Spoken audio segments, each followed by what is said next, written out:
Electricast.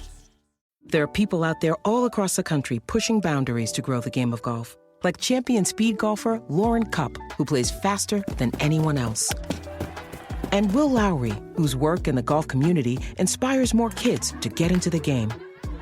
As a champion partner of the Masters, Bank of America supports everyone determined to find out what's possible. In golf and in life. What would you like the power to do? Bank of America. Bank of America N.A. member FDIC, copyright 2025, Bank of America Corporation, all rights reserved. The kids are still at practice, and I have no idea what's for dinner. You can get a rotisserie chicken and 2 sides for just $15 in as fast as an hour with Walmart Express Delivery. Who said that? Who's in my house? Don't play with me, because I'm not the one. It's just your friendly Walmart announcer. This is a commercial. Oh, okay. You were saying dinner for a family was just $15? Yep, it'll be at your door by the time you get the kids home from practice.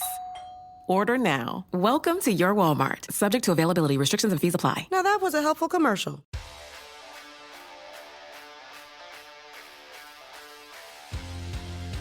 Oh my gosh, it's MTP Boston, the Boston affiliate, the Boston arm of our Missing the Point podcast. And I'll tell you what we do here on MTP Boston.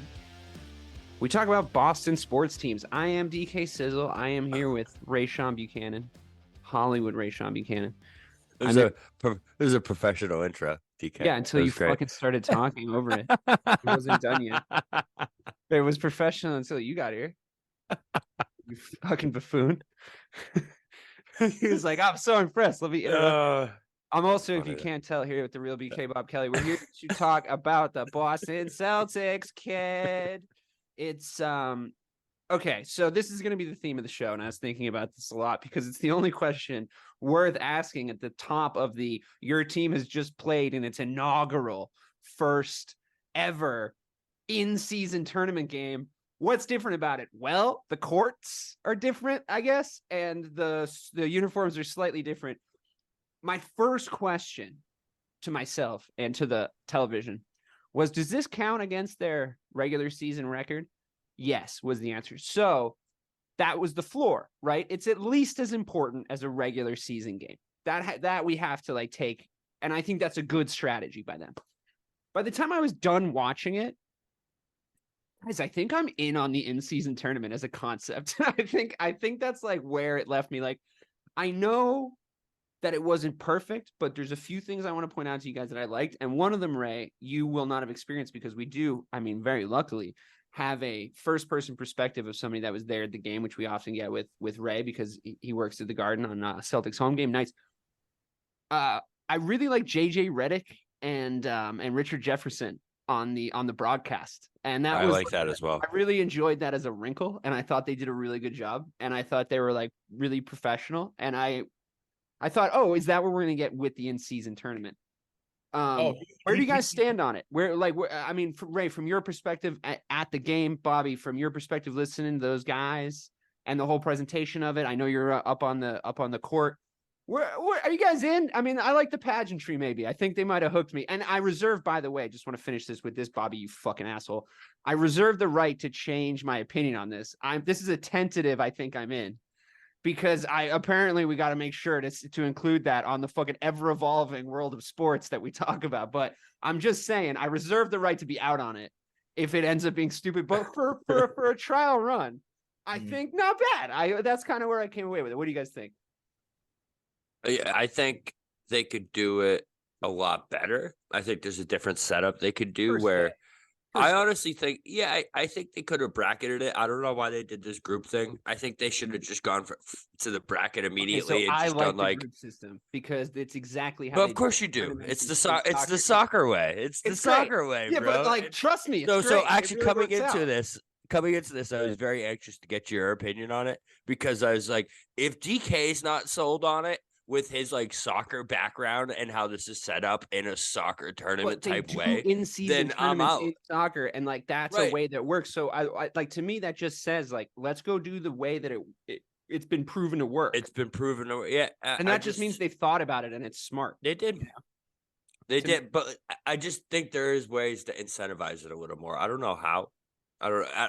You maybe do like a point system or something So did like you? Okay, that. well, let me ask you a direct question about that. Because Did you that's the feel that full players soccer were way, not? right? Did you feel that they were not extra incentivized by the fact that they were in the midseason tournament? But like, did you catch no vibes off it at all that were different than a usual regular season game? Because I kind of thought it was different enough. Well, the best thing about a tournament, in my opinion, is the loser go home mentality of it. That's Yeah, why but we it's a get there tournament. eventually. You know We what get I there. mean? And There's we a do knockout get there, stage. but you're not going home, I guess. But like, I don't. There's no penalty You're so fucking for. American, honestly. Can you Yeah, I know. stand But your there's no brand? penalty. There's no penalty for that team that loses in the Yes, tournament. there is. You know what I mean? If And you that's what don't win the makes. group, then, and if you're in a challenge, it's about accruing points to make it to the top 1 or 2 seed in your group, like a division in football. Well, I So, get that part. I'm saying like once we get to the actual knockout too. right, but I think that what it does is it says essentially it sets it up as the group is intentionally less serious so that you can play within the confines of that tournament, right? And sort of build optical focus on it and explain it and kind of guide people in and be like, okay, well, who's good, who's taking it seriously, like what's the deal within the tournament. That's true. Okay. And I think then you get to the knockout stages, and also the knockout stages coincide with the new year, which is when everybody starts paying attention to the basketball season, who isn't us, if we're being honest, right? Like the majority of the people that are paying attention to basketball, they start in maybe the Christmas Day game, I think might be the first like important basketball game that your casual fan might watch. So then you start that in-season tournament up then in the latter half of the year, because it is almost a late winter spring sport for a lot of people. Especially when they're not, they got other obligations. It's not a judgment, but this is just what we do. But Ray, I mean, what was your take on the in-season tournament, especially being there? Was there more pageantry? Did it have a different vibe in the Garden? So I mean, it was cool to be there as a fan for it, because I think I would have felt a different way working it. I would have been just saying it like, all right, I'm just ready for everyone to go home. Being able to sit there and soak it in. I love the court. Like, I love it. Like, I would love for that to be the court whenever they wear those jerseys. Like, I think that shit was dope. And personally, I know some people were like, "Oh, it doesn't have the parquet floor, and where's red arbor?" That was DK. That's like literally That's the DK. That's the DK impression. It's like you actually did like a verbatim, and I stand by it. I mean, you can make anybody sound stupid by doing that voice, just for the record. Yeah, E equals MC squared, I guess. Totally. It doesn't matter how smart the fact of the thing is. Just make it Yeah. sound dumb. No, I totally get that premise. I understand it. I love the parquet floor as well. Once again, it is a symbol of Celtics basketball. So once again, when you're looking to change that, even if it's just for a couple of games, you're going to get that response, and that's fine. No, listen, I came around on it, if I'm being 100% honest with you. By the end of the game, I was like, you know what? It added to, there's things you have to change to make this game feel different, because it's not really that different, right? Like essentially, like what we're kind of skirting around is that it's not super, super different. But if you do enough fun things, people will be like, oh, in-season tournament game. Like, and then they might start paying attention to the math of that in-season tournament, and it might bring their attention over to it. So I feel like, I do want to talk about the Celtics as a whole and their performance, but I just wanted to know like how everybody was feeling about it. And I think we're all kind of in the same place. Like, Bobby has some questions about how it kind of goes. Like, Ray, it sounds like you enjoyed it, and seeing the court in person was probably cool. But I mean, just on the TV for a second, I was like, it's too HD for that color. It's very bright right now. It's very bright. It's very bright. So I mean, little small flex. I saw the court last week before. Oh, not a small flex at all, actually. So I already knew when you fucking peasants were having the court revealed to you. I already knew what you were gonna see as a man behind the scenes. I love it. I love doing that to people. So I really like it when it's done to me. I appreciate the flex. Modesty is an overrated emotion. I like it, man. It's great. Yeah. So I mean, once again, and then obviously the stuff came on Instagram and it showed up. But so we had a chance to see it because there had been so many events at TD this week. So I was like, okay, this is pretty cool. Like, I wonder how it was going to look on TV. I felt like I'm like, this is gonna look better in person than on TV, but you guys saw it on TV. I guess you said the aesthetics Bobby liked it pretty well. So I liked it, yeah. So yeah, that part's cool. But yeah, I mean, I think Boston took it more seriously than Brooklyn, in my opinion. Now there was, I mean, obviously Cam Thomas didn't play, Ben Simmons didn't play. And obviously those are two guys that are going to contribute to their overall success, not just for the season, but going forward. So I think Jacque Vaughn, maybe didn't take it as seriously because it's the second time they played them in a week. But yeah, I think Mazzulla and company, did what they could to take the game seriously. And obviously, I think what they were coming off of this week and losing back-to-back games, and the sky already falling for a lot of fans because we take every game to heart as if a November 8th loss is going to be the end of the year, and then Philadelphia won the championship on November 8th. So shout out to the Philadelphia 76ers for winning an in-season championship on Wednesday. Great throwing shots at midnight. It's like it's unbelievable to me, but that's we'll get into that as the show progresses. But yeah. I think that Boston needed to win this game. Obviously they have another one tomorrow against Toronto and then New York on Monday, so they kind of have to make some adjustments. But yeah, the minutes were under control, and I know that's not what you asked, but it's like the minutes were under control, and then I liked how they came out swinging from the second quarter on. Yeah, I mean, you're going to take it as seriously as the players take it. Right. Like they actually said this verbatim. Like I stole that from the commentary team of the game. They were like, if the players come out and take this serious and they play hard, then the fans are going to buy into it, right? That is going to be the first thing to the second thing as far as the concept of the in-season tournament. Bob, I felt like they played defense, the Celtics. Like I actually thought they did take it kind of, I would say they took it like 18% more seriously as a collective than a regular season game. So it wasn't an all-star game, like level of not taking it seriously, but it wasn't a playoff game.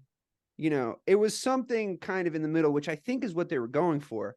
And I noticed the Celtics were playing hard. I noticed a couple of things I'd love if you could respond to if you notice the same things or in those contexts.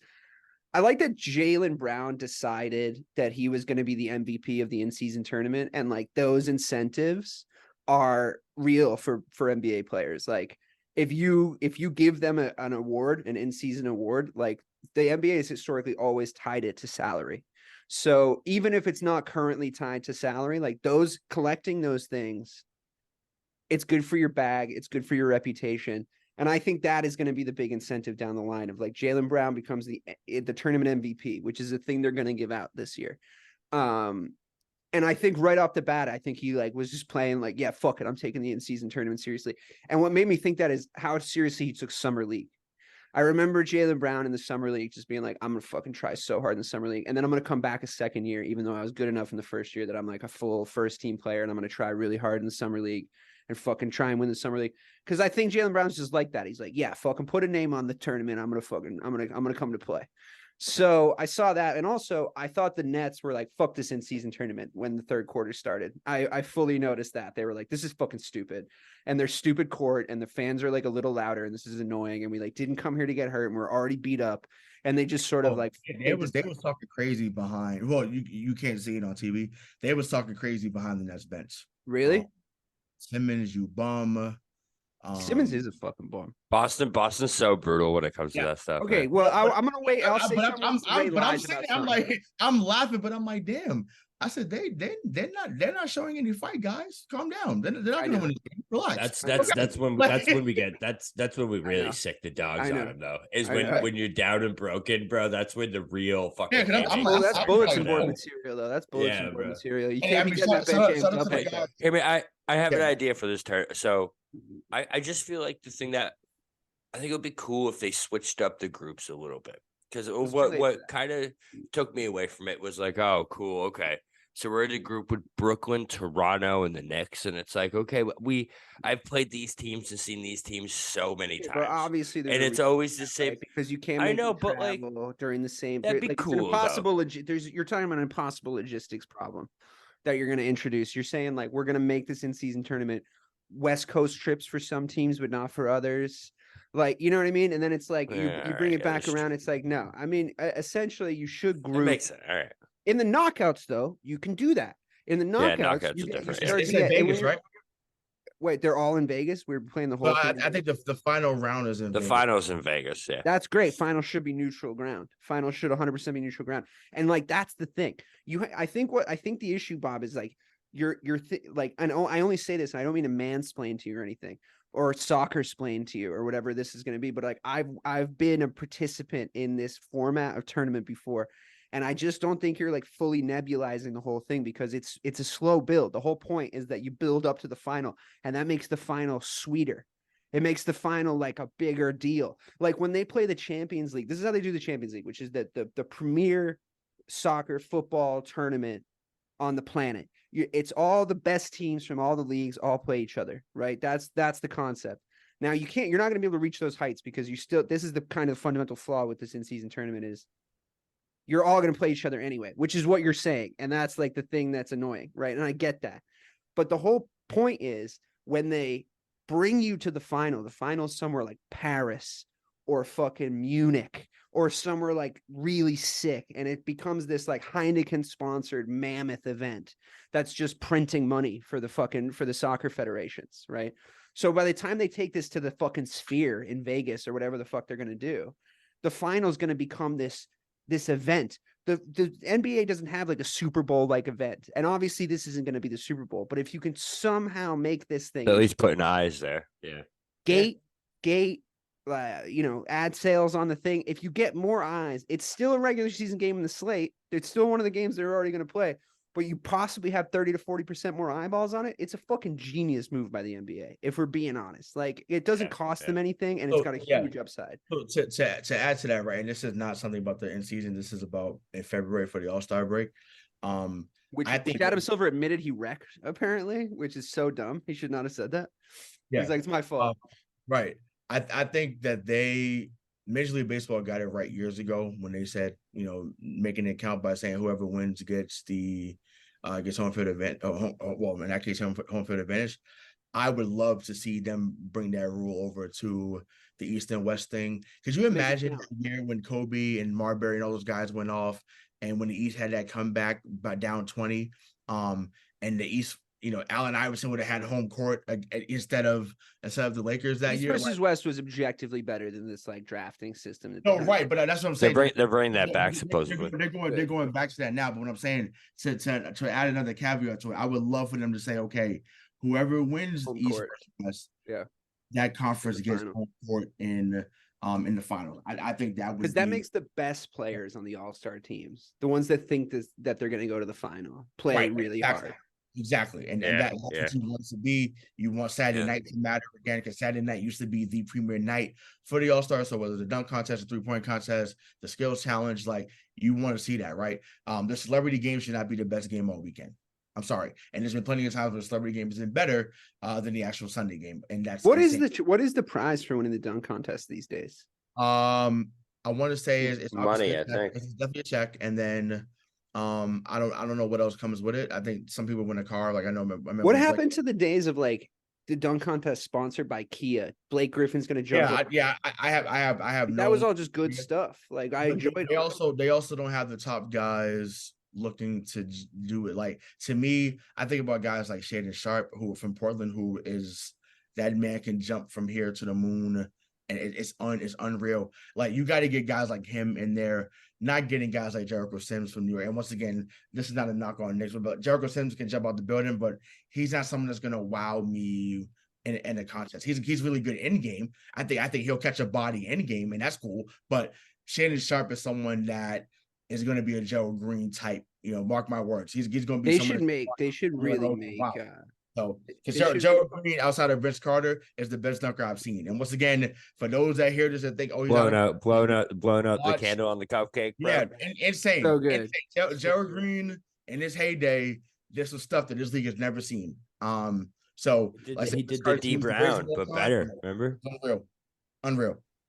Yeah, So, man. He was unreal. I feel like they should really make, the way when somebody signs up to be an actor, and they're going to sign up to like be in the Screen Actors Guild. Shout out fucking union getting a deal. And they sell their soul. No, they have to like change their name if there's already a guy in there. So people are like, how come this is your name when you were born this? And then they're like, oh, there was already a guy in like AFTRA named like this.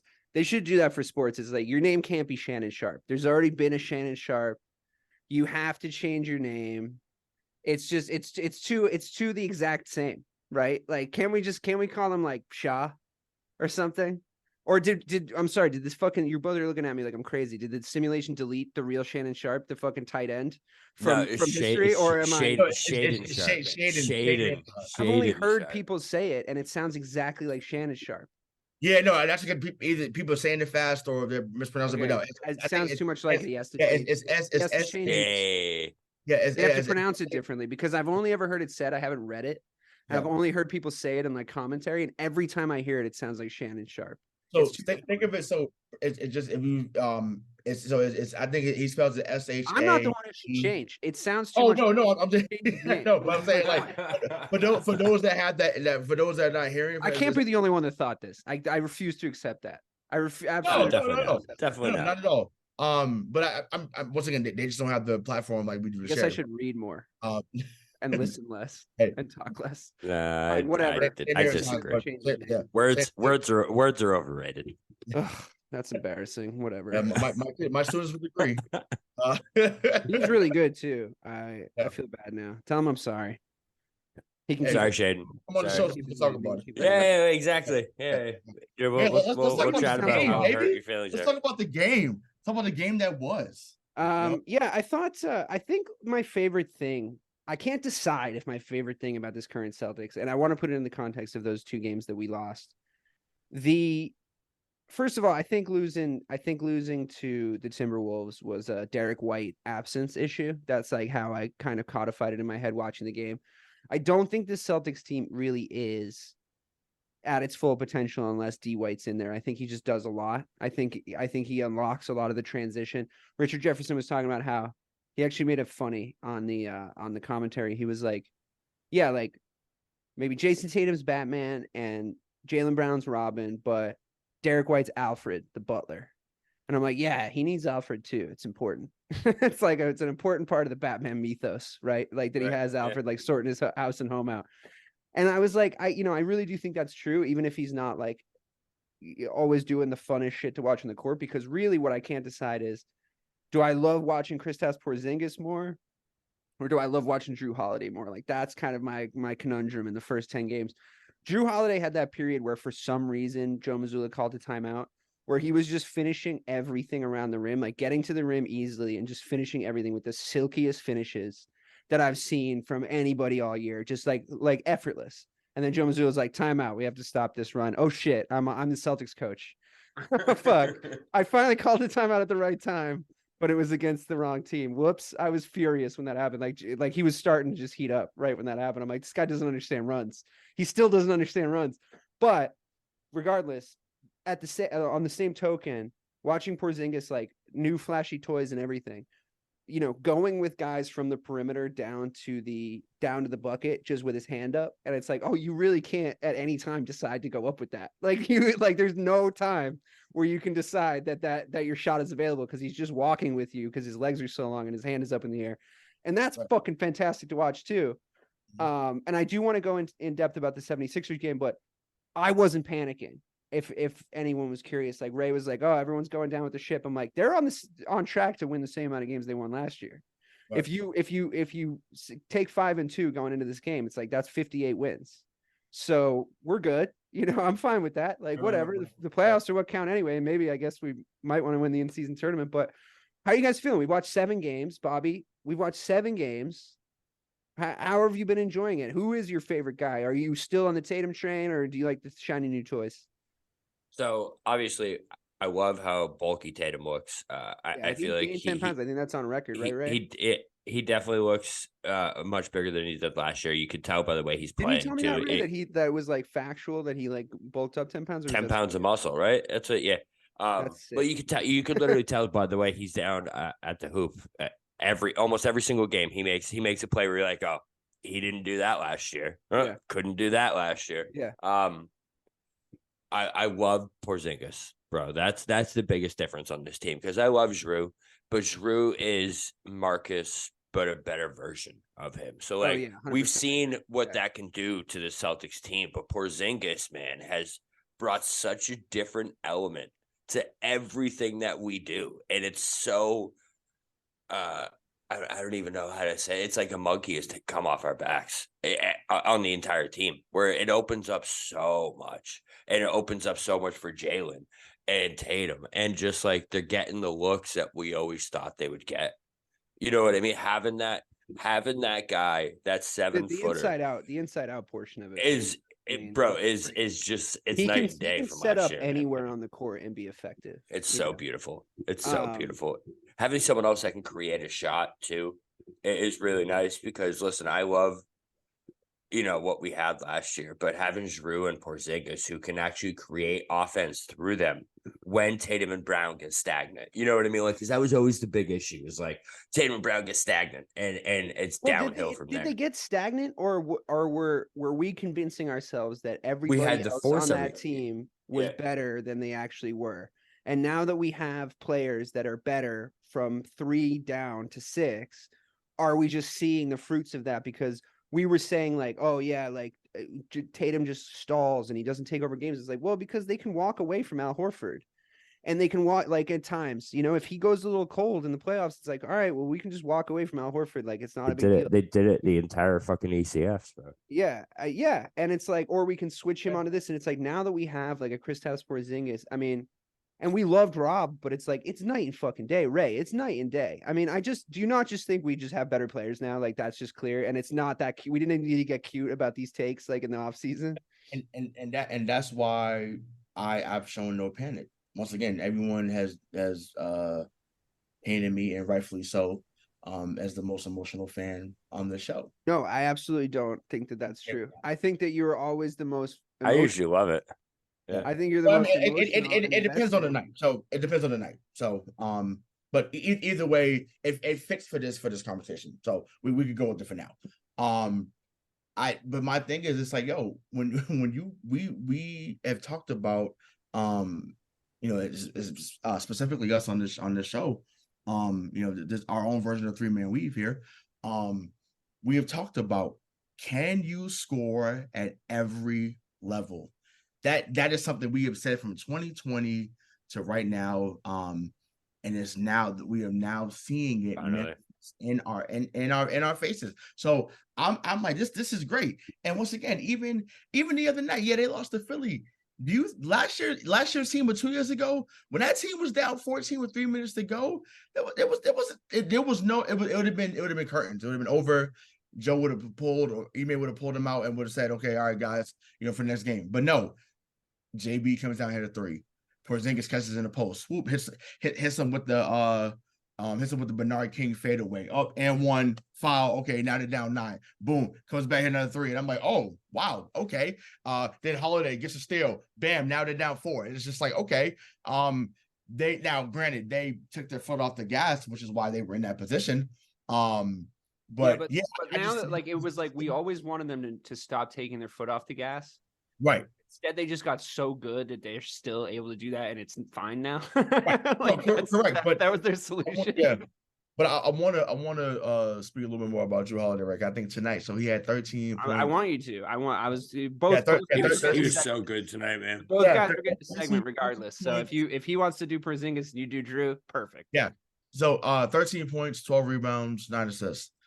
This is the second time I think in a week that he's been near a triple double. The dude has been everything we needed and more at that position. Once again, I think when you and I did a show a few weeks ago, DK, I brought up a guy. I said that he becomes what Dennis Johnson was for us when Larry Bird and them played. They needed that guy. Once again, Danny Ainge was cool, but they needed someone that had that been a champion, that could defend, that can move the ball. That's what Dennis Johnson was way back then, long before we were born. That's what Jrue became for Milwaukee a few years ago, and even when he was in New Orleans and Philly, and now he's doing that here in Boston. And it can't be stated enough that even when his shot is not falling, and this is the key. So for those that are Marcus Smart apologists and fans, once again, we love and miss Marcus. for sure for what he did on and off the court. But when you get a guy that literally can that can get his offense whenever he wants to, but chooses not to, because that's another thing, right? Marcus wanted, he was a poor man's Russell Westbrook in this regard. Like, he wanted it so badly, and once again, we love that about him. But because he would want it so badly, it would sometimes win us the game or take us completely out of it. Jrue, in the 8 games we've had so far, because this is game 8 tonight, Jrue Holiday has not taken Boston out of the game.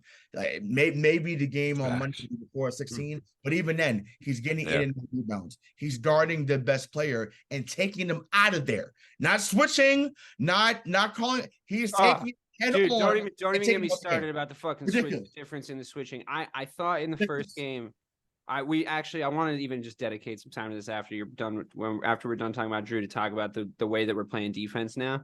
But just to remain on Jrue for a second, I really do think his impact, and I don't think it needs to be a debate. We don't need to turn this into like Tatum and Brown, like their first 3 years, like 2.0, like, well, he does this. It's great that we have both, but I agree with Bobby that he's saying like he's Marcus Smart 2.0, but it's when he chooses to play defense and when he chooses to be efficient on offense is the thing that I've liked the best about him. And I think you're essentially saying that, right? Like, his decision-making and his awareness and his game management are so much more effective. And his presence is a calming presence on the court. Like, his presence sort of lowers 100% the temperature of the Celtics, when Marcus would be like, fuck, we're letting the game slip away. We got to fucking step it up. And it's like what this team actually needs when they're being front runners is Jrue Holiday to be like, it's all good, guys. Just relax. We're way better than these guys. Like, just keep. Hey, Jonah, roll that, yeah.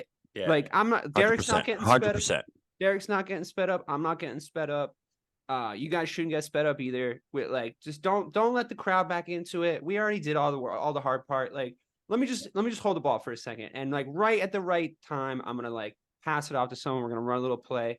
Let's get Luke Cornett involved a little bit. Like, we can get Luke involved a little bit. Like, dude, I'm telling you, bro. I'm telling you. Like, it was like, whoa. Like, yeah, Drew is something special, man. He really is. He's like, he's the perfect point guard for this team. He's the perfect point guard for this team. That's so perfect the way you just put it, man. Because it's like, it really is that, and like, it used to feel it when the chaos started to hit. The chaos really hit, and Marcus started jacking up. Because threes, obviously, and, like, there was something about the team that made it worse. Like that, right? And we'd even try to run the offense through him because we thought that was the way to go because he was their calming presence. But like, obviously, that wasn't the fucking case. Now you see it was Jrue, man, and it really is like the game slows down. Where it's like we get that lead, and it's like, okay, we gave up an 8-0 run. Now we're going to score 4 straight, and we're going to take 20 seconds off the shot clock each time when we do it. Yeah. Yep. I mean, honestly, it makes me feel so much better. Like, he honestly makes it puts me in an emotional state that is just so much nicer than the emotional state market. It's like when you're dating a girl and she's fine, she's fine. And then you like kind of break up, and then you date another girl, and you're like, wow, this girl's so much better than that last girl. It's crazy. You're like, I mean, I didn't think there was anything necessarily wrong with the last one, but like, holy shit, I did not know that I could get all this stuff from this situation. You know what I mean? And like, you're just like, fuck, this is so sick. Like, and I'm like, you do that too? Right. It can't be. I don't have to ask. It just what? Right. Right. But that's the thing. It's like, and it can't be stated enough because we said it on this show. Other pundits have said it on their respective shows. To have a person on the floor, once again, not in the locker room. I mean, and on the coaching staff. Well, even though we now have that too with Coach Lee and Sam Cassell. But to have somebody on the floor that is one at the highest level and was a key contributor, not someone that was an 8th or 9th man. He was number 2. He was number 2. Yeah, and at the worst at times the number 3, right? Because Middleton showed up. You know what I'm saying? So it's like, I think Jrue. But I'm saying during that this isn't a point to argue right now. You're right. Yeah, during that, yeah. You know what I'm saying? During that run. Back, but I think right now, but to your point though, there's gonna be nights when he may be the second best player on the floor for us. There's gonna be nights when he's the 4th. That's fine. Either way, he knows how to adjust. And I have a new nickname for him. It's the chameleon. It doesn't matter. He knows how to adapt to any basketball situation. Love it. It's perfect for us. Because once again, we didn't have, like, we had at times a stabilizing force. And it's just like, truth be told, and this may be a completely off base. So if I am, just tell me. I feel like he's gonna be whatever we thought Kemba was going to be for us, but he can defend. So remember, everyone loved Kemba in the locker room. Everyone loved Kemba. I think everybody's gonna love Jrue, but it's like, because he can impact both sides of the floor, it's like the impact is going to be a lot greater than we could imagine. And he's a little, because I was closer to him tonight because of where I was sitting. He is bigger than I thought. He's big though. He's he's big. I was like, wow, okay, he's a legit 6'4", 6'5", and I was like, okay, wow, okay. So you know what else I think about Jrue too is, like, I know. A lot of people question Joe, and I think even still the players do sometimes. And I do think that is a thing that happens. But I think Jrue's the type of guard, like, remember Marcus? Marcus would speak up publicly about shit, and he would kind of throw Joe into the bus. Yeah. Jrue would absolutely be the kind of guy where he's going to take Joe into the office and be like, hey, let's get on the same page about this shit, because we're the leader, we're the guys that need to fucking get the shit across to them. And what I mean? I feel like that's the kind of guy Jrue is too. I'm making that up off the top of my head. I don't know, but I feel like that's, that's the kind of vibe I get from, like, did you see the segment when they showed him mic'd up and he was talking to JJ Redick mic'd up? Did you catch that? No, I missed that part. So like he's mic'd up for the presentation of the whole thing. And like JJ Redick comes up to him and he's like, hey man, he's like, I miss you. Like, oh, I did see that. Yeah. And Jrue Holiday's like, man, you look really good in a suit. Like, you look really good in a suit. And he's like, and he's kind of like, oh yeah, thanks, man. And like Derek White walks up and like JJ Redick like daps him up. And he's like, yeah, you look really good in a suit. You look better in a jersey though. And I was like, oh man, this guy's like a fucking like kung fu master. I'm like, he's just like chilling on the bench, like, hey man, come on, like, let's do this. Like he's fine. Like, I like the fact that I watched him talk to somebody he knows and found him in a place motivated by finding motivation. Recruited. Finding a way to get the best out of somebody across from him. Like, that to me is like what I want a veteran presence on my team doing. And think about the attitude you saw come out of Tatum as soon as Jrue got into town. That's when you started seeing.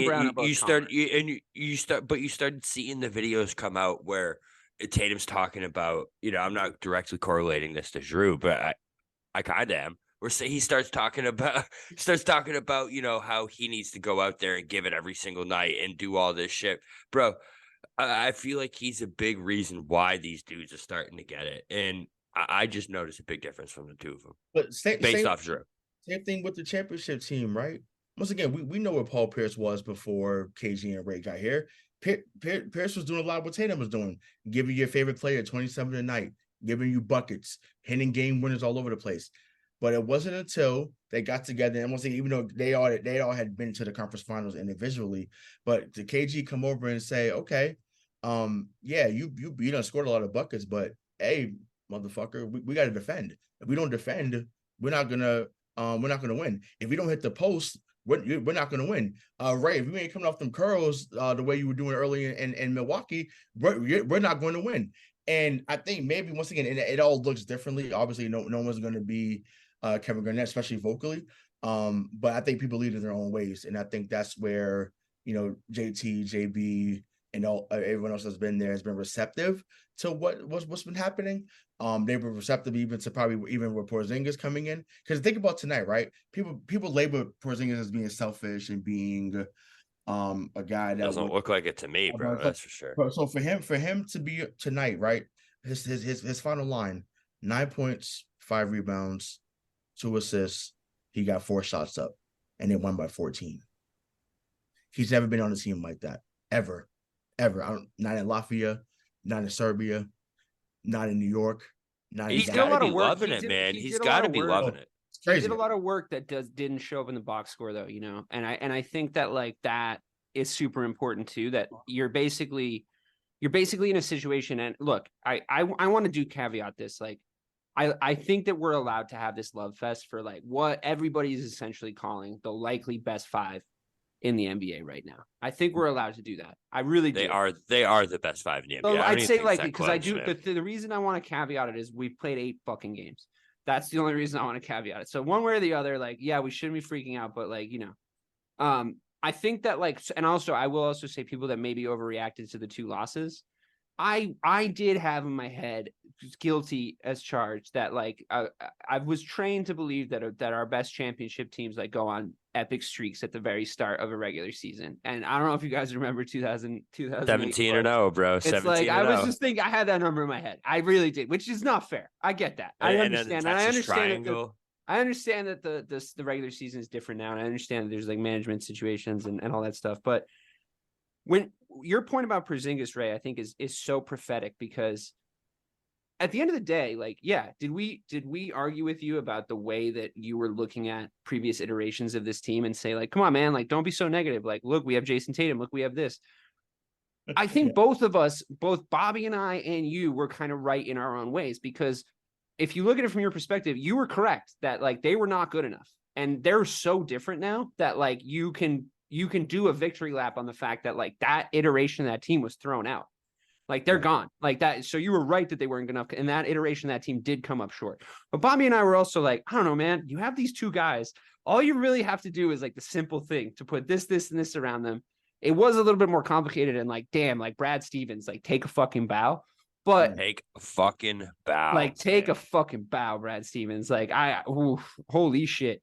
It makes me even believe more in Joe Mazzulla, because that's what Brad's deciding to do, because his wheeling and dealing is so good. But to hone in on what you're saying, like the thing about Porzingis, he's never been on a team like that. That makes knock on wood, that makes the injury situation, it makes me feel so much better about it, because agreed, he's a veteran. He can manage his way through this season if he's not being asked to bully his team into the playoffs. And he's not. He's just not. And he did a lot of work off the ball. He did a lot of the pass that led to the assist, which is my favorite stat that doesn't get counted in the NBA. It's fucking ludicrous. They should hockey it in NBA. They should get hockey, since I know it's a lot. We've talked about this for like 3 years. Yeah, but like, I mean, that to me, because you remember Rondo would have been better if he was like not as greedy for the immediate assist and like trying to get it to the guy who's going to score. I watched the comeback last night, and Rondo was so fucking good. Rondo's amazing. Rondo was amazing. So and like the fact that if people are saying that he's not Hall of Fame, that's absolutely fucking blasphemous. But that's not what we're talking asinine. about. It's asinine. That's not what we're talking about. The Ray, do you not think he's Hall of Fame by your expression? I definitely do. Oh God, thank God. Okay, I was like, fuck it, maybe now is the time. Let's have this argument. Okay. But no, I mean, you look at Porzingis, it's like I don't want to say he was taking a night off or anything silly like that, but it's like, dude, you just have to do your job. And I want to lead this into a conversation about Jaylen Brown, because what I'm seeing Jaylen Brown's game turn into, like the commentators, and there's a point where I disagree with them. They're like pretty quiet by his standards for the first part of the season. I'm like, well, I don't know. I think this is a veteran team that's been to the playoffs. They've been to the show. They know how to manage their way through a season. They know how many games they need to win. They know what they need. And now Jaylen Brown is also in that position, Ray. Like he last year wasn't in the same position to essentially say, I'm going to do this. I'm going to get mine against this guy when I switch it on him. If somebody does this to me, I'm definitely responding. Like there was a moment where he got blocked on. I don't know who it was that blocked him. Maybe it was somebody fucking like hit, like slapped his fucking layup against the backboard. And he took it down to the same exact spot. And I was like, take it to, like in my head, I was like, take it to the same spot. Fucking give it to him. And he took him to the post, and he turned his like basically becoming, I think, a almost automatic turnaround jump shot from close enough in. And he hits it right in the dude's face, and he kind of smiles. And I'm like, that's always who I wanted Jaylen Brown to be. And if you're putting him in a position where he doesn't have to do like intense rebound wars or fucking diving for the ball when it's going out of bounds, because like Porzingis is a presence and this is happening over here and this is happening over here. Can we give Jaylen Brown a little credit for tonight in that way? And can we say, is his efficacy going to go through the roof now that he doesn't have to do 2 of the 5 things that he was asked to do last season? I like the way you said that. Absolutely. No, I mean, no, that's spot on. It absolutely will. Because Tatum's game, he's not a cutter. That's just not his game. He's not. He's never going to do it. He's just not going to do it. So, JB, because he's athletic enough. I wish he was. Sometimes It'd be so beautiful. It'd be so beautiful. I just, I see it in my dreams, bro. One skill at a time. He's getting to the post. So no, I know. So We're all from a certain era of basketball, though. Yeah, I'm dropping 30 instead of 50 at night. Exactly. There'd be yams in there, But with JB Imagine. right. With JB learning to cut, well, not even learning to cut, but having the willingness to cut, is changing his game. And then now, because he's getting ahead of the break, he's able to do that Tracy McGrady one dribble pull up three. And then he is fucking Tracy McGrady. It's so pretty. Yeah, I mean, at times I hate when he took threes, bro. Yeah, and then that turnaround shot you're talking about, I will stand by this until he retires. I firmly believe that mid-range jumper he got was from Gordon Hayward. If you look at Gordon Hayward, Really? Interesting. Yeah, look at that. Oh, wow. that plant. You're right. He didn't used to have it. No, but that plant on the left foot. He kind of pushes off, right? He kind of pushes off, but he doesn't. Gordon Hayward. That is Gordon Hayward. Oh wow, I'm gonna have to look at that. Watch the tape when he was in Utah. Even he had some moments here once he started to get right again when he was feeling it. You could that play on the left. Wait, but can I ask you a question about this ending that jump shot, because that's so interesting to me, because I love that. I love the form of that shot. Yeah, Wade Brown is able to turn on the ball of his foot with this incredible pivot. It was Hayward, like he turns so hard that he explodes off the guy, and he goes back at this corner angle where I'm just like, oh, it's so fucking pretty. Like I like looking at it. He can get it up and over. He can get it up and over anyone, man. Anyone. Yeah, because he's got those arms. Yeah, he's more athletic than Hayward, so that's why it looks different, obviously. But Hayward had to be more fundamentally sound. So it's less of a ball pivot and more like he's sliding. Yeah, I get it. It works. And once again, and he may say it later on in his career, but I will stand on it. That's a good take. I'm glad that's on tape. Until I hear otherwise of who showed him. I look at that move and I say that is Gordon Hayward's signature move. I love it. Practice, and because I always just saw Gordon Hayward as a take two steps and shoot it three guy. But I mean, maybe that was Gordon Hayward. He was a baller back in the day, man. Before he gets to us and the knee thing happened. Watch those Utah tapes. I remember him from college. I remember from college. I don't think he had that kind of skill set. He got that contract. He got that contract for a reason, bro. Yeah, I would watch. So. And once again, I didn't mean to turn it into that, but just I would watch the. That's what we do, bro. That's what we do. Watch the 2017 first round series between the Clippers and Jazz, where he abused LA all series. Now I think the Clippers ended up winning that series, but he went off. And I think game 3 we had 40 on them. Like he was doing everything he could, which is why we were so excited to get him. Obviously, and unfortunately, it didn't work out the way that we envisioned. But but I firmly believe that that's where JB got it from. And once again, I'm glad that he's mastered it. I also think that he studies from DeMar DeRozan as well. I think DeMar DeRozan is the best mid-range jump shooter this league has seen since Sean Livingston, or maybe even Rip Hamilton if you want to go there. But Stop dropping nostalgic basketball names. We're gonna start. Can I just for 1 second? Can I actually ask you something? Because obviously the mid-range game is not what it was when we were even 15 years younger or whatever.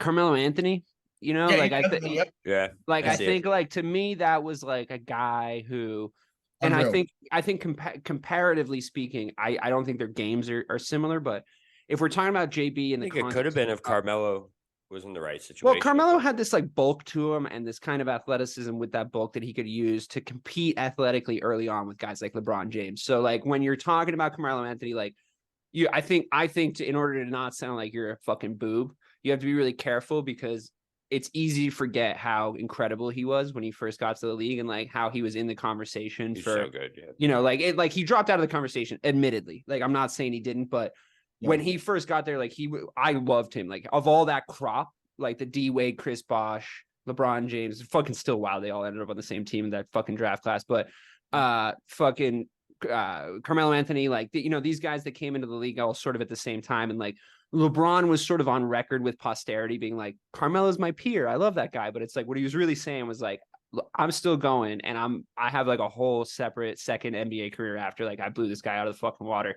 Fucking crazy, isn't LeBron's it? the guy Wild that he's still playing. No, I mean honestly, like there's nothing you can say about it at this point. Like it just is what it is. But LeBron is also kind of petty like that, where he's like, I know you guys used to compare me to him, but like we're done with that, right? I know he's doing that, but Carmelo's mid-range game when he would stop with his 2 feet so close together when he would like pull up with that mid-range so shot. nice. Yeah, But he would stop so suddenly that he would like there was just nobody around him.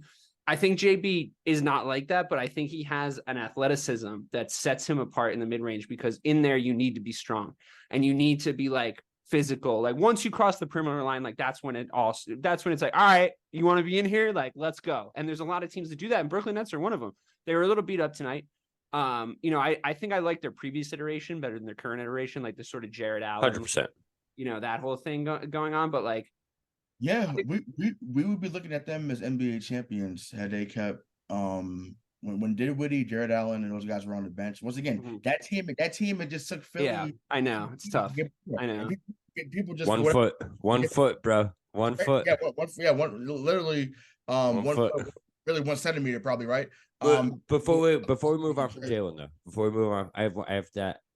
Do you guys think that at this point, I think what we're gonna see a higher ceiling from Jalen this year, because when you look at what he can actually be now, he can be that guy that you can just go to as a streaky scorer, and he can drop 30 to 40 on any given night.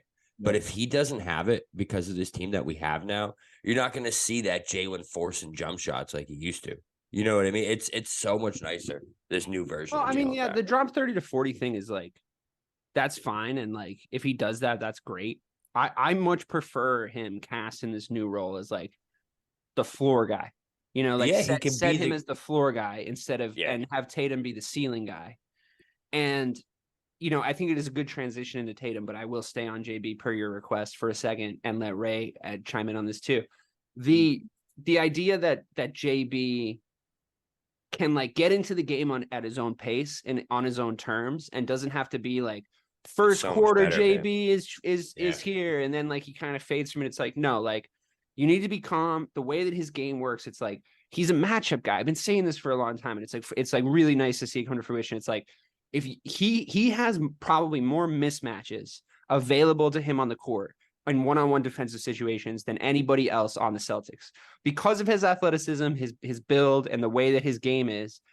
And I think this is true comparing him to Tatum also. Like, I think that Tatum, there's guys that can guard him. Like, there's guys that situationally can put Tatum in a box if they get the right help and like stuff like that.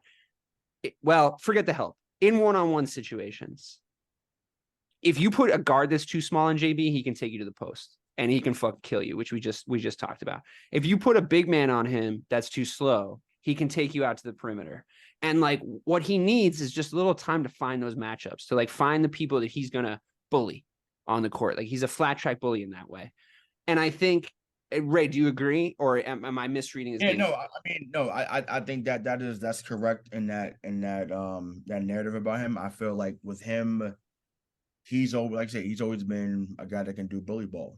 Yeah, and that's where he's similar to Melo. Like I don't like when Jimmy Butler switched on him. You know what I mean? Like that's not my ideal situation. Like him versus JB. Truth be told, JB versus JB. But see, the thing is, JB's thing is not an athletic thing; it's a mental thing. Right, yeah, but like I don't want to get to that position. Is what I'm saying. But that was always the problem. That's what makes Jimmy great. If we're being honest, it makes me great. Right. But I'm saying, like, don't like mentally let him get into the game the way that he needs to get into the game, and like and protect that part of his game so he doesn't do that kind of stuff or switch himself into those positions in the fucking first place. That's my point. Honestly, I want him to go ahead. So if we do face them later on, or whatever they face later on here, because once again, so I got, how do I say this? Okay, this is a guy that myself and some others wanted for Jaylen Brown draft night. People said, go get Jimmy. Of course. Right? Bro, I was so in on that trade. Again, I was so in on that trade.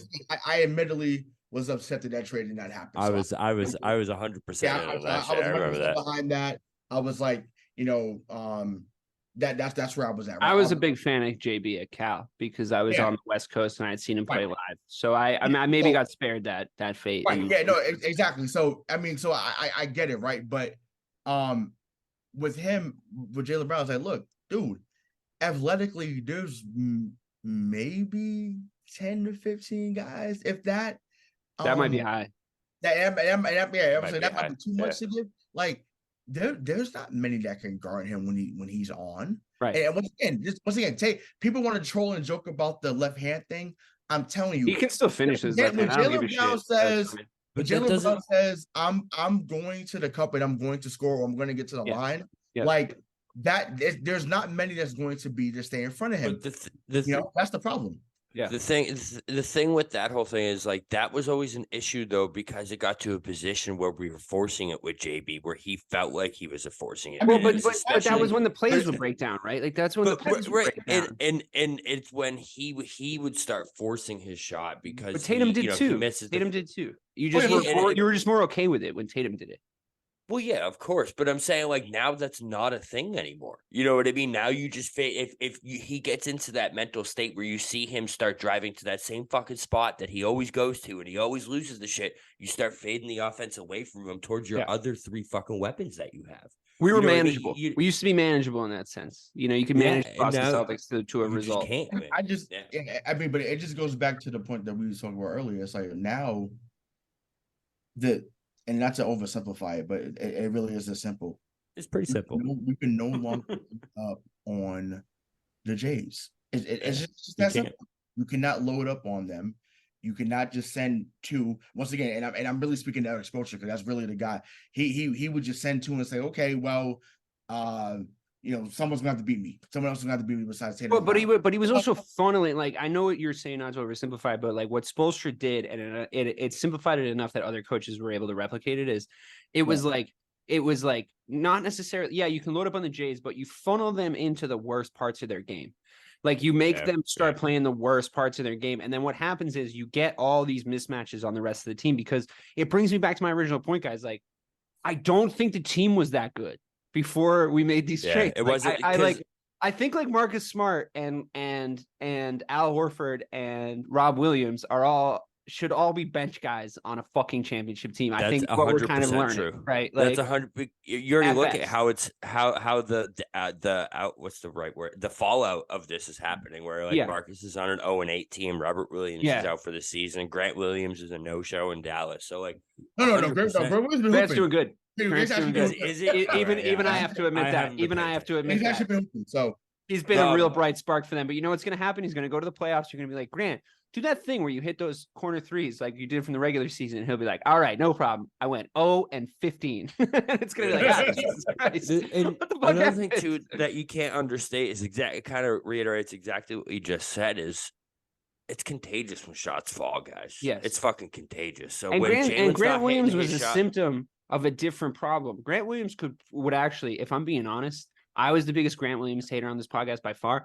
He would be perfect on a team like this. We have bench depth issues, especially around that position. And honestly, he was a symptom of a leadership issue that I don't think exists anymore. There was a vacuum of leadership because of how Marcus Smart led, and he was asked to, or allowed to be the only kind of vocal leader on the team. And now that he's left, you wouldn't hear from Grant Williams is the thing. You wouldn't hear from him in the game. You wouldn't rely on him enough in the game for him to just be like having a fucking voice in the huddle. So like all the problems that we had before, because like Jrue Holiday, like for my first instinct, and tell me if there's a physical mismatch that I'm completely missing. But when you were like, Jrue, I want JB to try and take on Jimmy Butler. He's got to like go get that scalp because everybody was like, fuck it. You know, like I want to trade Jay. And like, he's been a victim of trade rumors since before he was even drafted here. Right. Essentially it's true of Jaylen Brown every year.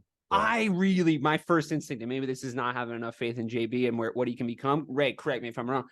I think Jrue Holiday should pick up Jimmy Butler, and like he should just take Jimmy Butler and just be like an oxygen bag on the spark that is Jimmy Butler. Just like take him over here and let the bomb explode over here. You know, when he walks to the bench, you walk to the bench. Exactly. Smother him with Jrue Holiday. Is it a physical mismatch that I'm missing? I think he can do that.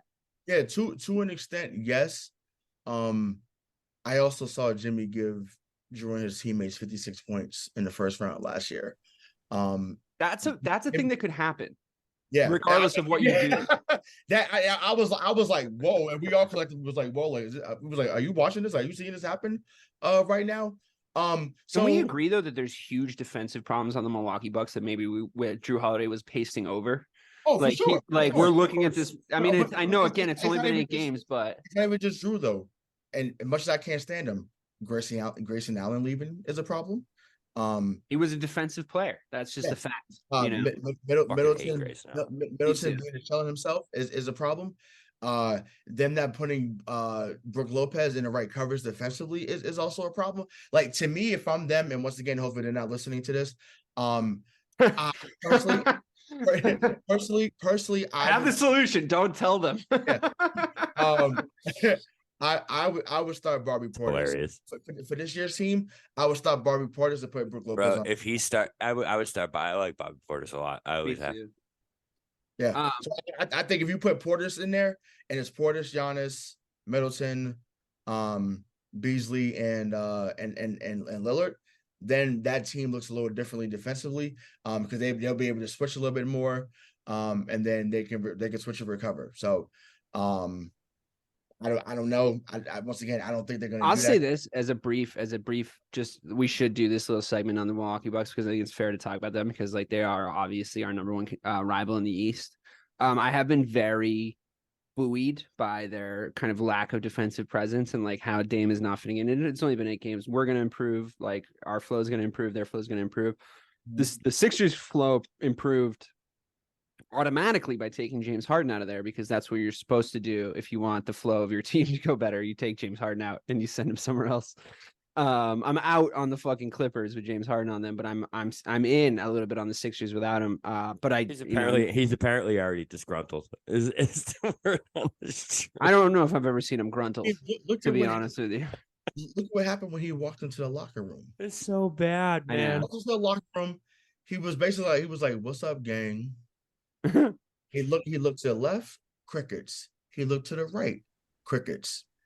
And the only one that said hello to him was his former teammate. And that even took a while for him to say something, which was Russell Westbrook. So they clearly wasn't happy about it. That was a Steve Ballmer and Lawrence Frank move. Okay, but all right, sure. But if you're Steve Ballmer, I mean, I know Steve Ballmer plays like 2K, like the 2K version of owning an NBA team, but like because he's got so much fuck you money, it doesn't matter. But like, too, bro. Yeah, same. I was like, fuck it, I don't know. Yeah, and it's like it's not informed at all, and I know it's not going to work. But and I agree with you, but.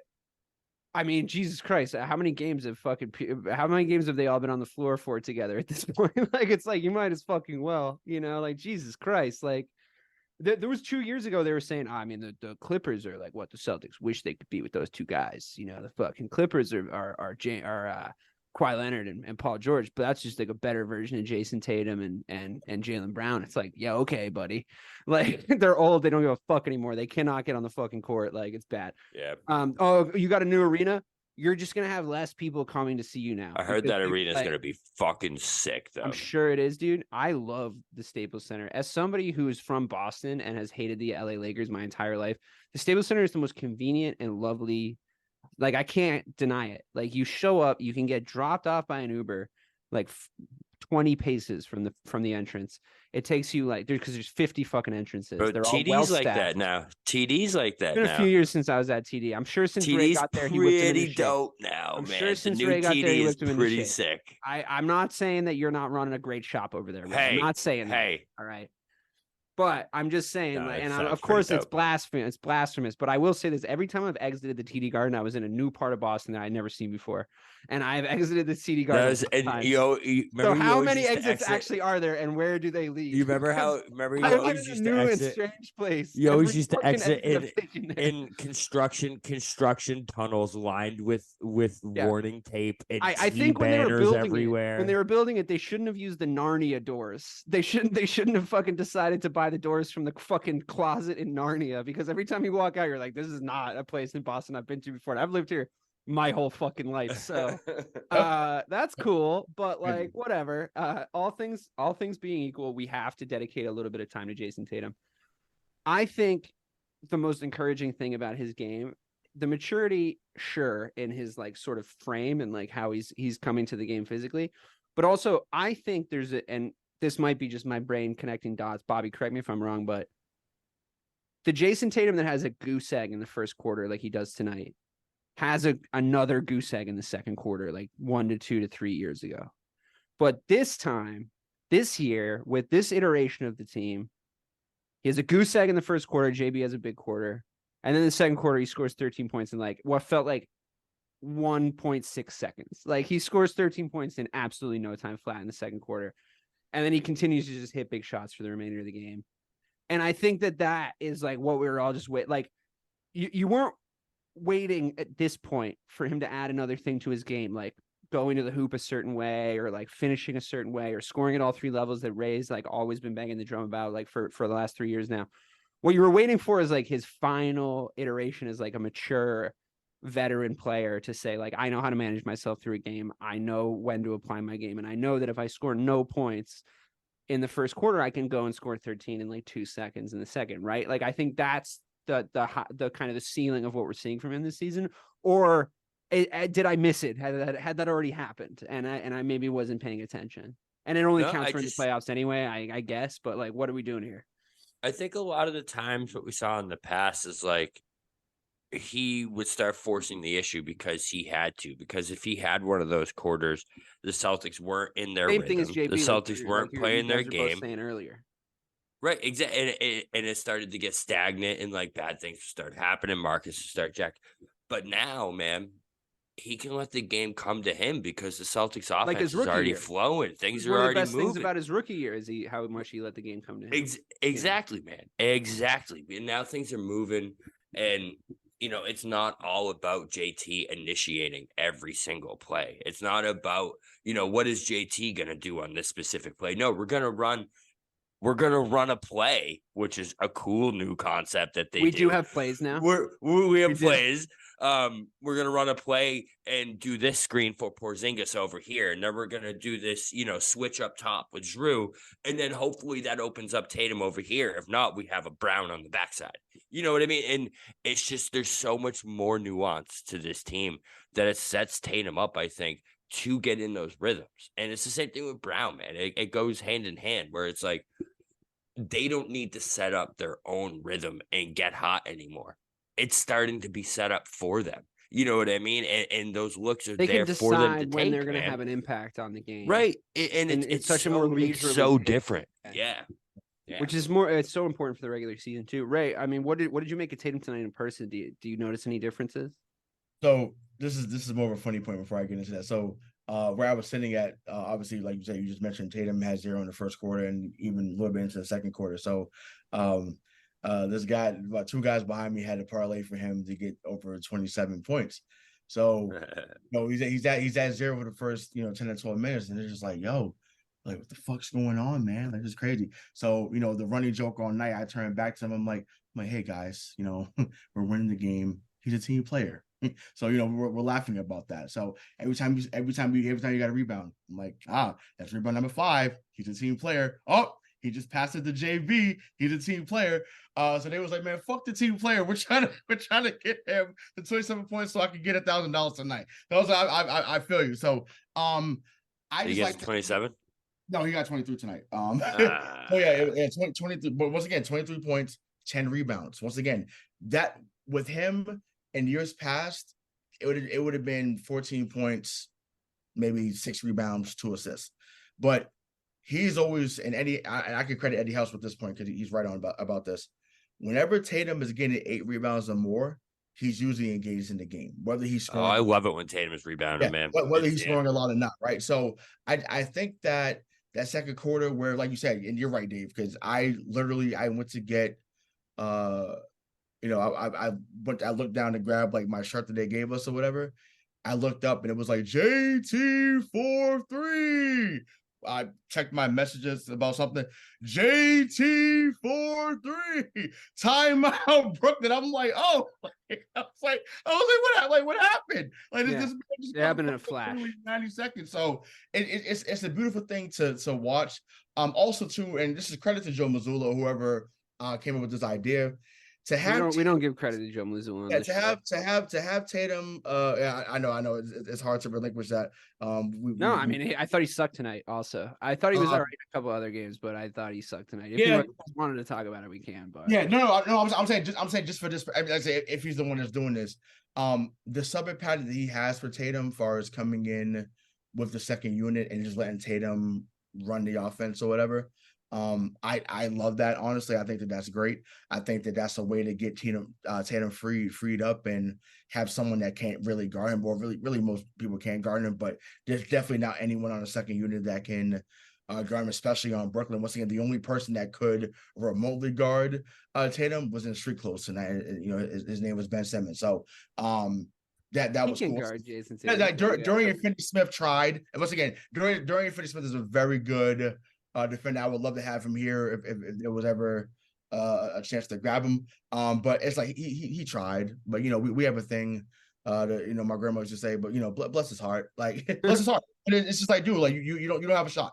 And once Tatum caught fire, then it trickled down to others. And once again, Hauser was great. Pritchard was great tonight. There was a rebound that Pritchard got, I think, in the offensive rebound is off his own free throw. Yeah, and I was just like, bro, like what? Where was this? And he got a pretty high for it. It wasn't Brooklyn was like, he can rebound, bro. Pritchard can rebound, but Pritchard. Let's not start this, Bobby, for Christ's sake. All right. No, I don't like Pritchard this year. You're right, Bobby. But he is someone that has the nose for the ball. He's sneaky, bro. He sneaks in there on those offensive rebounds for a guy his size. Like I remember, like his rookie year. Once again, we're always going to the Miami Heat, bro. The Heat play, bro. Come on. To put back the in. Heat is the last team that Pritchard can play against in the playoffs of all the teams we're going to see in the playoffs. Very true. They're literally going to switch on him so hard, and he's just going to get murdered. He's such a defensive liability in the playoffs. It's so disastrous. But, he's incredibly streaky. He's like streaky like players used to be able to be allowed to be when they were like, it was like 2004. What's beautiful about this team, though, right, is we have the ability now to let guys be streaky. And that wasn't a thing that we had before. Well, you're also talking about the start of the regular season, Bob. Like, I know. Are you not a little concerned about the depth of the bench? Like, we have to do something, no? I am a little bit concerned. I'm not going to lie. But at the same time, when you have the setup like Ray just said, when you have a guy like JT out there trying to be the field general for that second unit, once those shots start falling, they usually don't stop for guys like that. You know what I mean? And I feel like there's enough offense. I think that I would take that point, and I think that's a correct point, but I would apply it to Sam Hauser before I would apply it to Peyton Pritchard personally. Yeah, I think I like Sam Hauser's shot. That's facts. I like Sam Hauser's shot. I like that he takes shots. I like that and we haven't seen a lot of examples of this, but I have an inclination that he's more likely to sink a three if the situation is bigger than Sam Hauser shooting a three calls for. And like there was a couple moments when he shot a three where I'm like, he caught and shot that so confidently that like I want to believe that like if he caught the ball in a situation where he shouldn't have the ball in like a big moment where like he shouldn't, he did it last year. Went wrong, and the Milwaukee game last year. But I'm talking about doing it on a team that has genuine championship aspirations, and not because we ran out of options. You're talking like Robert not because Horry. We ran out. Like not because Robert Horry ended up with the ball at the top of the exactly. line. And not because we ran out of options and we were like, Sam Hauser, can you bail us out? That's not a situation I accept from the current iteration of the Celtics. Like, I don't accept that at all. But if for some reason we got into a situation where Sam Hauser got the ball and it was like, it wasn't against the run of play. Like it was fine that he got the ball. And he just was like, I'm fucking Sam Hauser, motherfucker. And he just sunk a three that was like 2 steps away from the 3-point line, like a Steph Curry three. I could see hits it. It hard. It buries it, like just hits off the back of the, and just goes in. Like, those are the best ones. Also, those are the best I also will say this about Sam Hauser. I don't see him as much of a defensive liability in a decent scheme. He can get in front of people. Yeah, he can get in front of people. I see Peyton Pritchard as a always defensive liability. Can I just before I think Pritchard has been the worst player of our regulars so far this season, and I don't think it's that close. He's good when it doesn't count. That's like I think him and Hauser are like the opposite. He's rough. When the offense is running through him, it's very noticeable. There's so much more shakiness, and yeah, I don't like it when Pritchard is the guy out there. I'm not a big fan. Pritchard Ray? However, the other Cornet man tonight shut me the fuck up because I had a whole thing prepared. It's one game. I know, but I had a whole thing prepared. How that's the biggest. That's the biggest downfall, or could be the biggest downfall of this team, is the fact that Porzingis and Horford are what we're relying on for our front court, which I get. It's awesome right now, but man, Al Horford is a liability. He's 37. Hey, we need you, baby. We need you, Blake. Come back. We need something. We need something, man. If Cornet can do what he did tonight, awesome. But it was just funny because I saw him out on the floor, and I'm like, listen, Al's out, and our answer is to play Cornet significant minutes. I get that it's game 8, but game 6 is it. I will also just let you know that like Brooklyn was unable to rebound the ball tonight. Like the fact that to me, it's like Luke Cornet rebounding the ball tonight well, or like playing well around the rim tonight, was a clear indication that they were even more beat up than we were around the rim, and Cornet was able to make plays. I'm not taking anything away from the guy. I think it's all fun and games when he's in there. I don't think that Ray, am I crazy? Can Luke Cornet really be that guy? You're not crazy. No, I firmly believe that he should not be out there unless it's a 30-point lead, or he's a spot starter or whatever like that. Fine.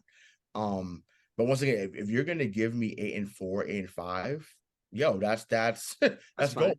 Yeah, that's great. Fine. So that was tonight though, and I think tonight was his ceiling. Is my concern. Yeah, the other night he had 11-5. I think it's I forget, he had 11-5 against somebody else the other night. I forget, but if he gets going, he can play, man.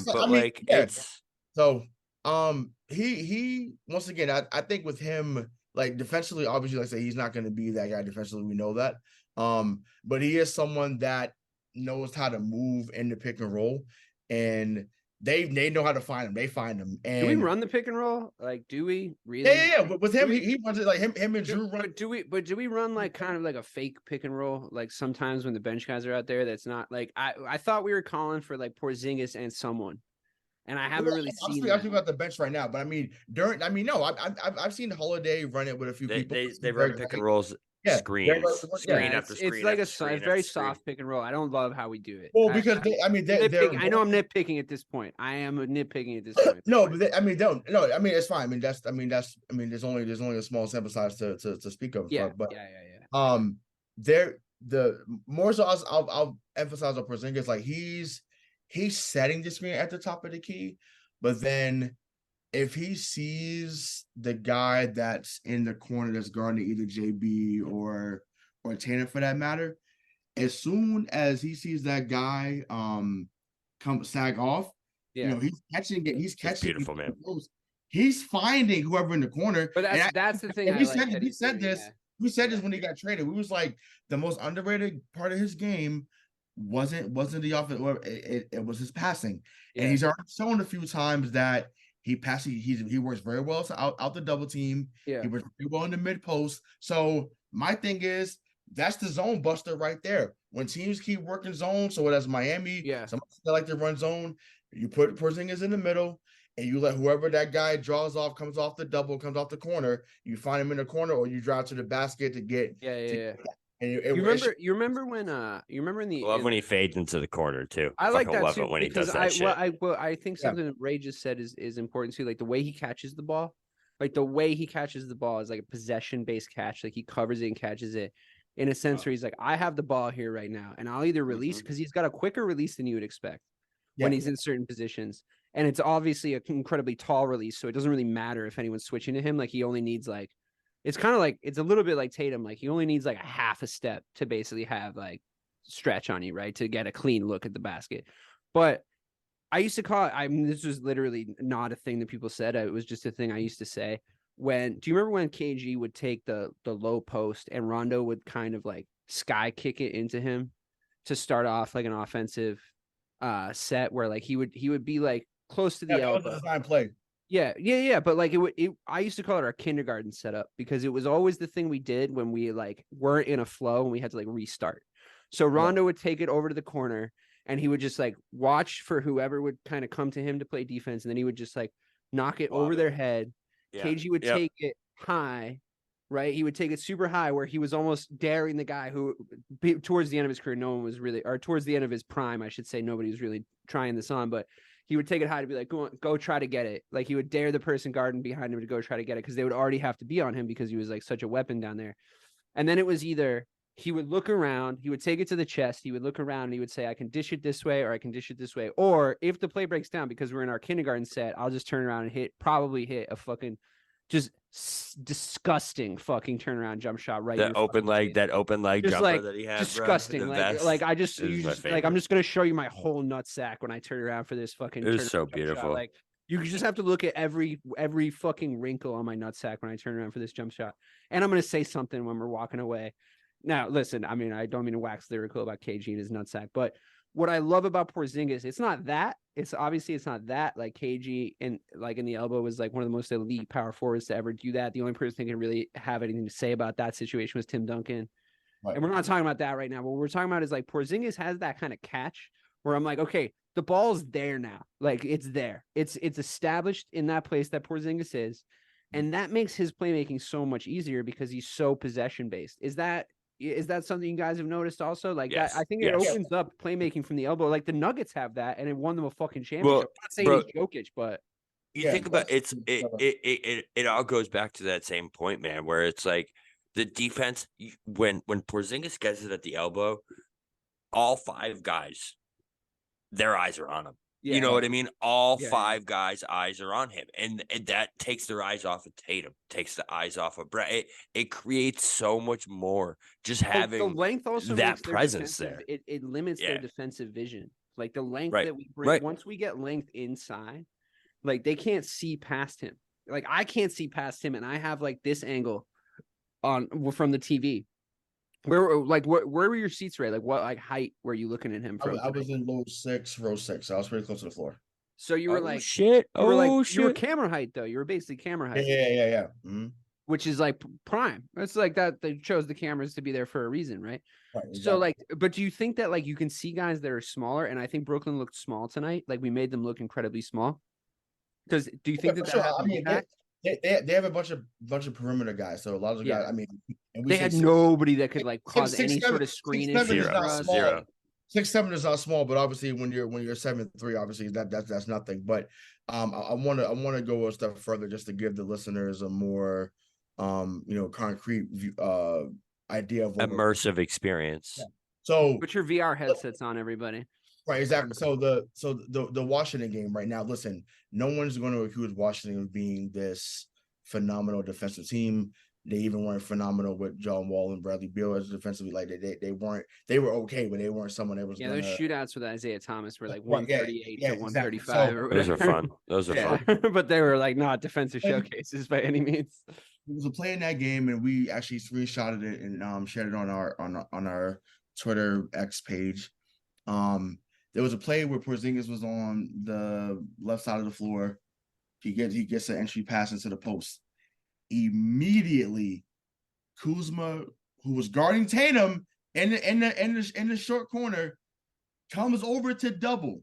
Now, on that play, for those that's watching on YouTube or you're listening on audio, you're supposed to show on the double, and then give back to your man.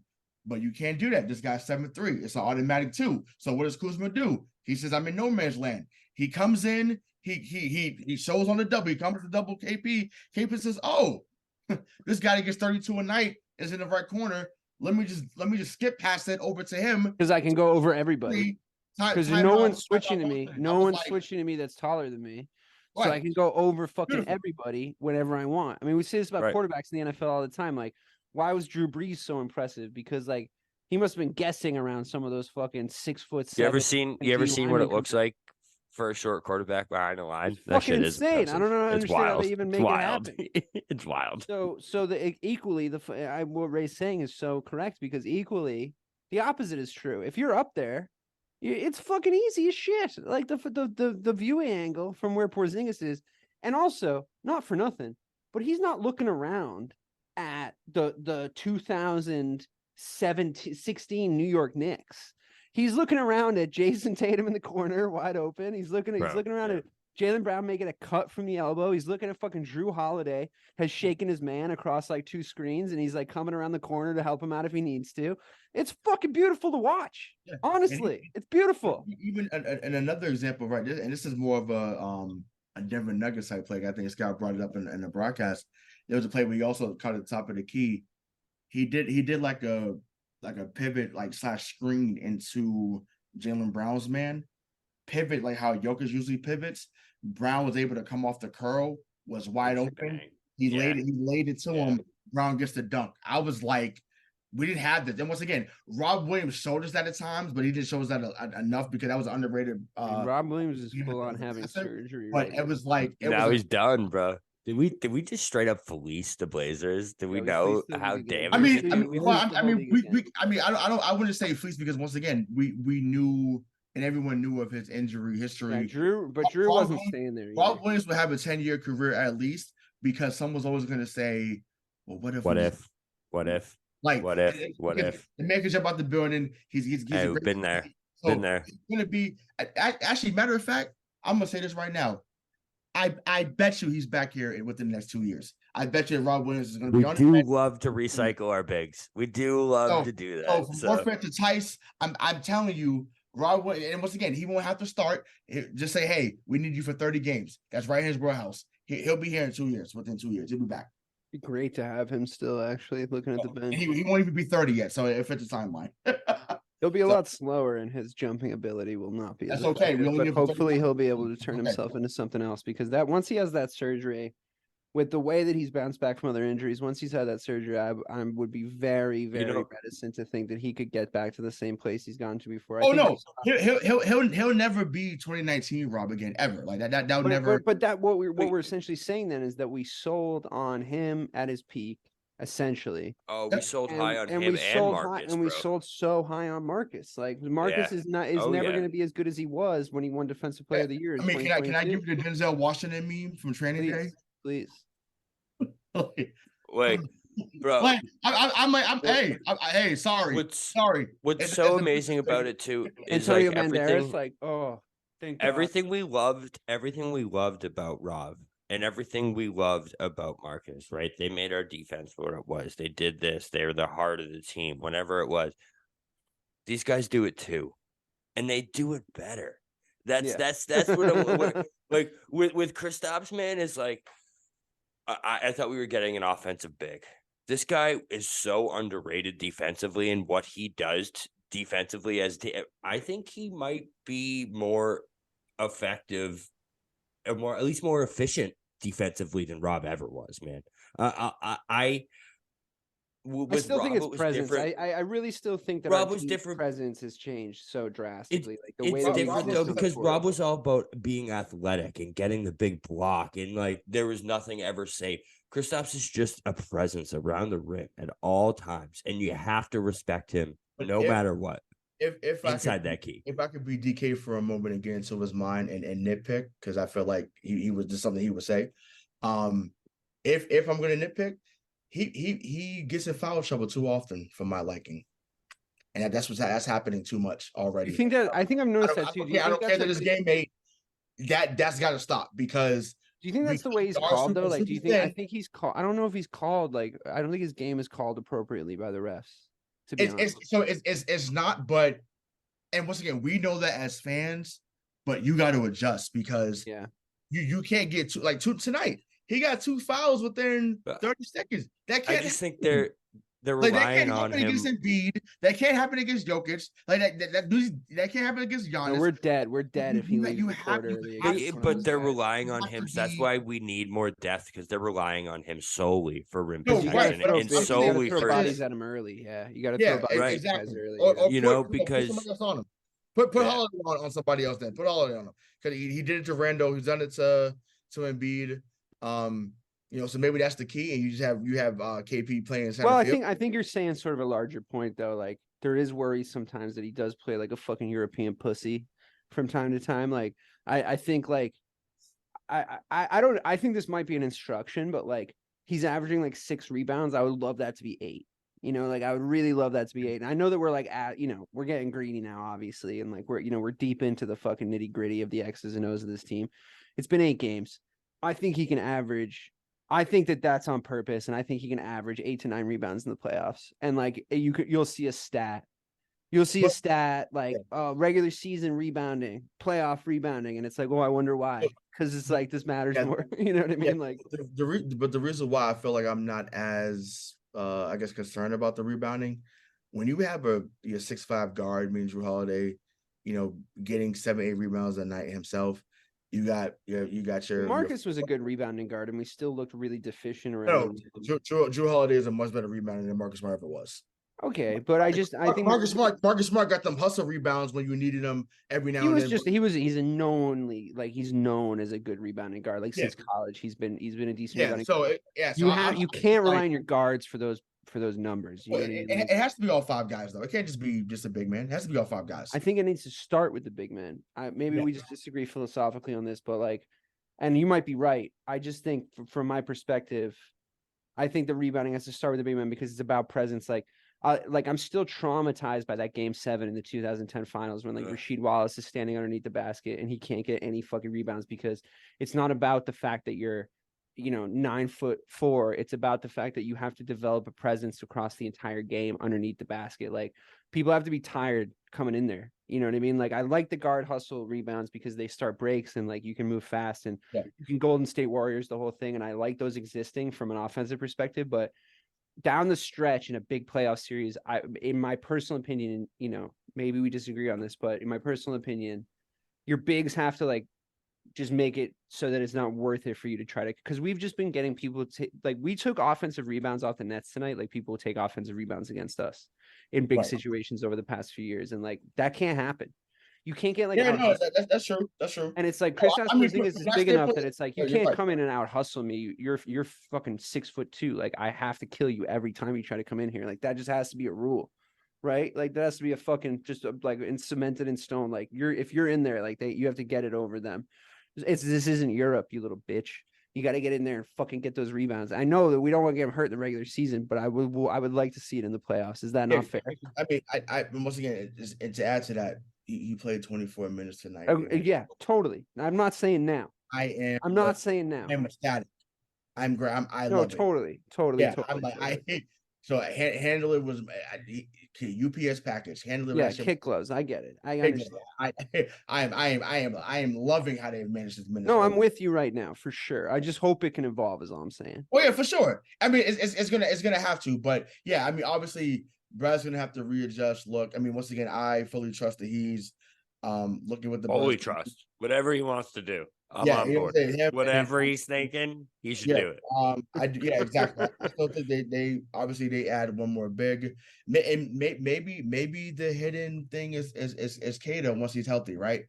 They don't need him right now, obviously, but I know he's someone that showed out in the preseason. And he's just another 7'1" guy, and he plays a little bit like how Rob did. It's also pretty alarming that it's a right stretch foot fracture. Okay, that to me that screams Sam Bowie. And for those that know that, if you know, you know, but look that up. He's the guy that went behind Michael Jordan in the '84 draft. I'm sorry, before Michael Jordan. Before Michael Jordan. So that's that. But I'm a little nervous about that. But yeah, getting another big or two, maybe one more wing, unless Brissett. Brissett. Are we giving up? I wanted to bring up Brissett because are we giving up on him? You don't like him? I don't like him at all. I don't think he does anything. I don't think he does anything. I think eventually. I kind of like him, dude. I kind of like him. I think that he might have some. I don't know. I just don't. I don't notice him. I just don't notice him unless he played like doing 3 minutes. Bad. Bob. He played like 3. I just feel like every time he's out there, something bad happens. Every fucking time he makes an impact, it's a bad thing. He doesn't have enough minutes, bro.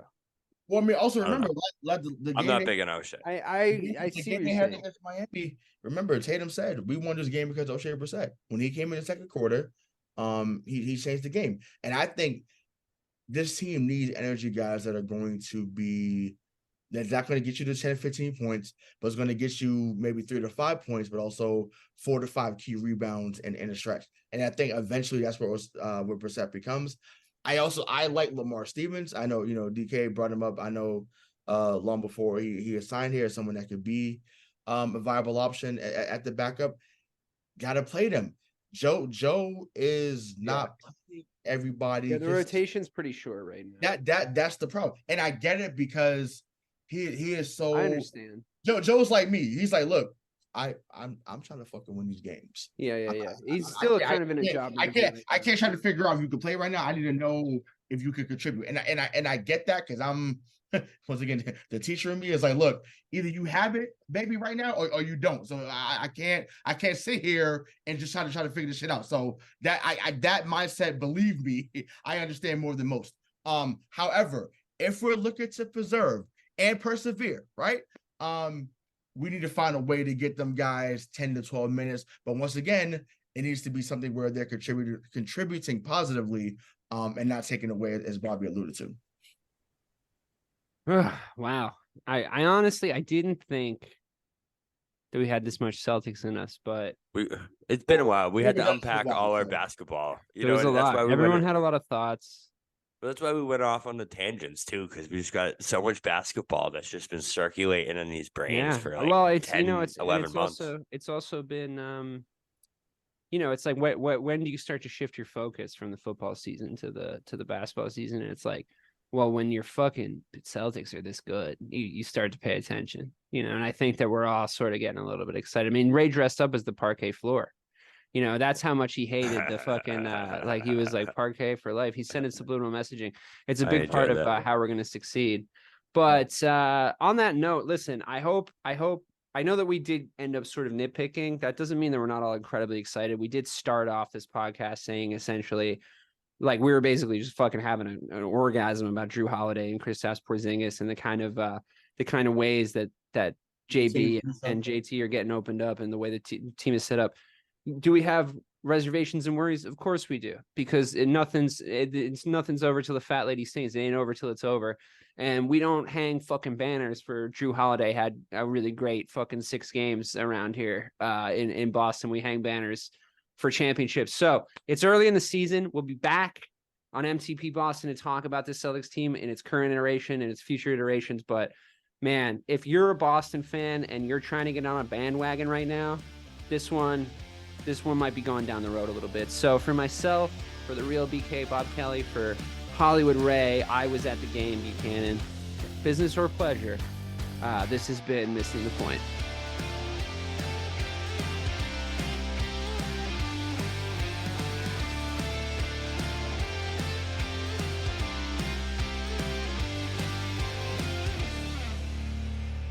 Hi, I'm Sherilyn Fenn from Twin Peaks. What did you do on your last Saturday night? Did you hear something? Toilet paper. There's none. Nada. The reserves have gone dry.